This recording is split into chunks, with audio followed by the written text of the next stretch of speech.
Hi everyone, Fiona Pearman and Kate Bora. And today we're rounding out our conversation on confidence and power. And we're digging into how organisations and leaders can support women to stand in their power.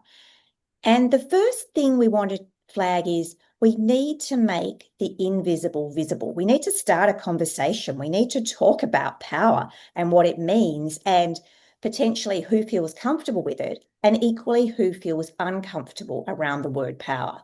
We need to get curious about the role that power is potentially playing in your organisation. And for those who feel included or as though they can assert or stand in power, and those that feel they have to shy away from it or don't have a place with power. And I think as we start to do this, we can acknowledge and name some of the systemic and cultural biases that tend to silence women and other underrepresented groups.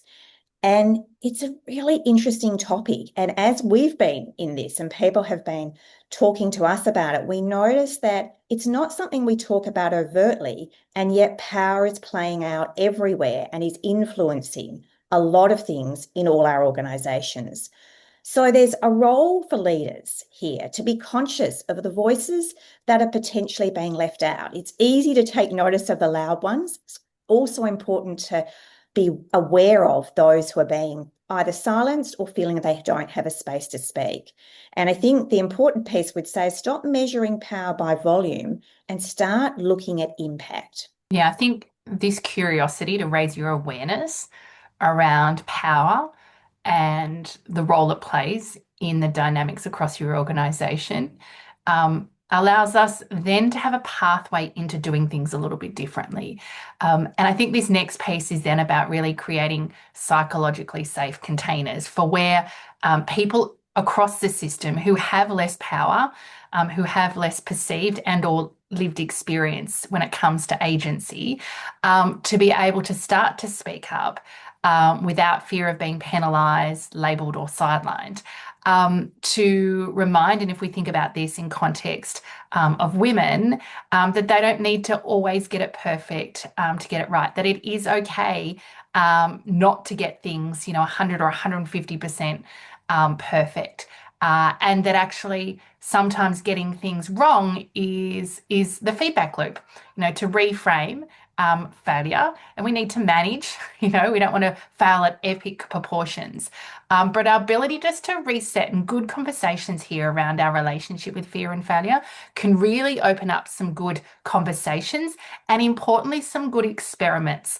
We call these small acts of confidence or really supporting women to take low, safe, small stakes acts of confidence where they can start to really challenge some of the beliefs that they have around, the need to get it perfect or 150% correct, or the potential perceived risks of and consequences of getting something wrong.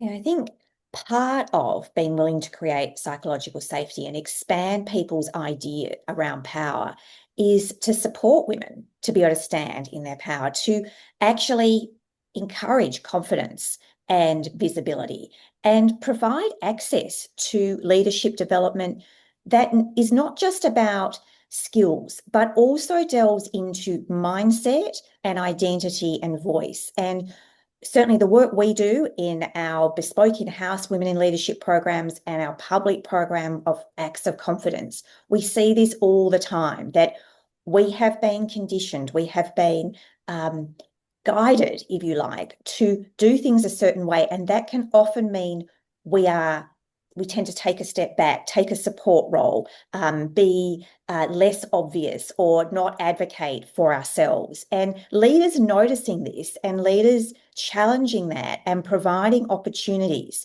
whether that's in meetings, in real world scenarios, but also the support in terms of development, whether it's programs or ERGs or projects where women can share their expertise, lead, and then start to shape culture a bit differently.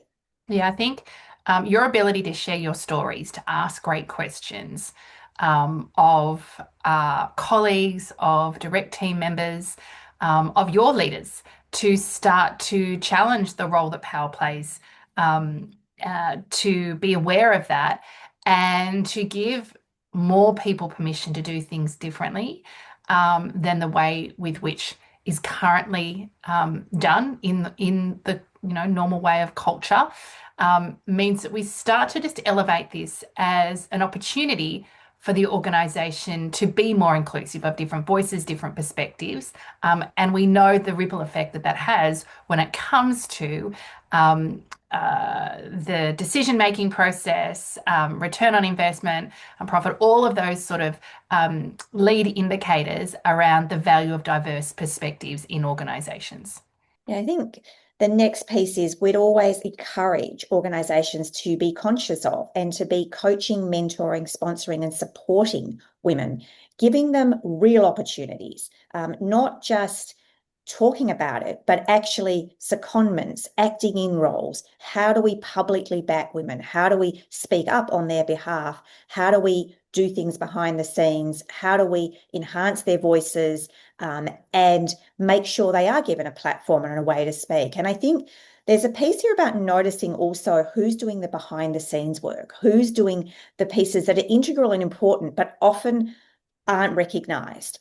And do we need to better allocate those so there's more equity in terms of the way they're distributed, but also highlighting the work that people have done, even when it's not the front of line and the most public piece, but it's actually been really important to doing it all.